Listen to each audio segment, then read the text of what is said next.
Hey, good evening. It's Wednesday night, March 24th. Thanks so much for being here tonight. I want to give a practical application to we talked about doubt. Because we talked about folks that are doubting, that they're like being tossed about by the wind of the sea. And I want to talk about those people that are doubting out of anger or doubting out of a rejection of God. But just all the pressures of life come to bear on us, and doubts arise. And if we lose our focus from God, those doubts can seem overwhelming to us. Well, Psalm 121, again, the Psalms are so cool, but Psalm 121 speaks specifically to this, and I wanted to connect it tonight to doubt, to be an encouragement to you and to me, so that we can know what to do when doubts overcome us. Psalm 121 is one of those Psalms of ascent where the people are going up to worship. 3 times a year they would travel to Israel. And in the thumbnail tonight, you'll see some desert-type mountains, which are similar to what the Israelites would have faced. And it's a little scary walking up there at night because you don't know what could come out of the mountains. Animals, robbers, whatever. So they're walking up the mountains, and there's the question. There's a natural fear that comes from there. And this assembly, these 3 sacred assemblies are big deals because they focus on the fact that Israel, the people of God, they're sinners. And so all this elaborate sacrifice, the rituals, the commands of God, the different types of offerings they had to give, focus on the fact that they were in need of being forgiven.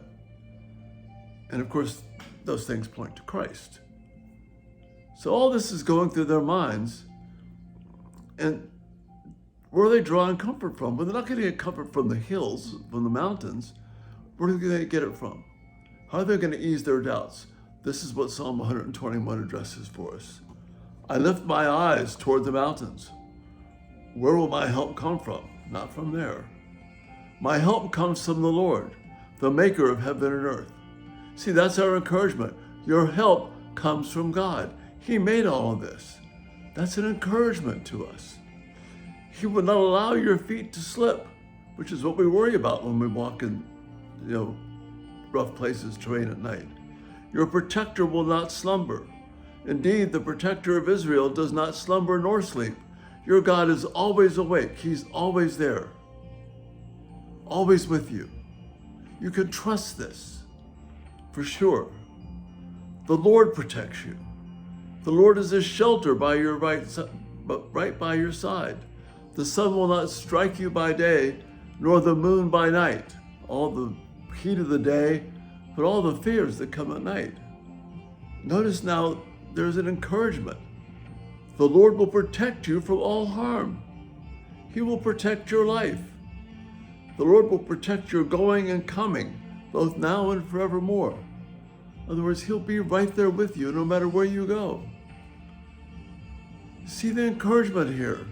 We can go from doubt to hope. Just as the structure of this music that you heard playing goes from being somewhat doubtful, somewhat timid, to the vibrant praise that you hear going on right now, where God is precious to us. His hope is precious. This is the answer to your doubt. These practical steps here in Psalm 121. It's not long. I just read the entire psalm. When you struggle, think about these words. He will not allow your foot to slip. The Lord protects you. He is your shelter. The Lord will protect you from all harm.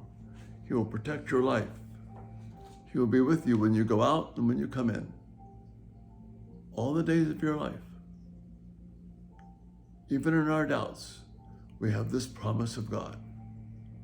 This is how we answer doubt. This is how we can be encouraged. This and so many other Psalms. Read them, look at them, and realize that they're not written for people that have got it all together.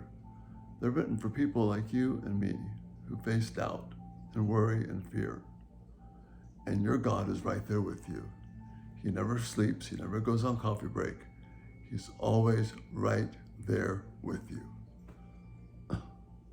And that's how we can ask for wisdom and know peace and not be driven around by the mess of the world. And that's the thought for tonight. Again, thanks so much for being here, and Lord willing, we'll see you tomorrow morning. Have a great evening. Not doubting, but trusting. Bye-bye.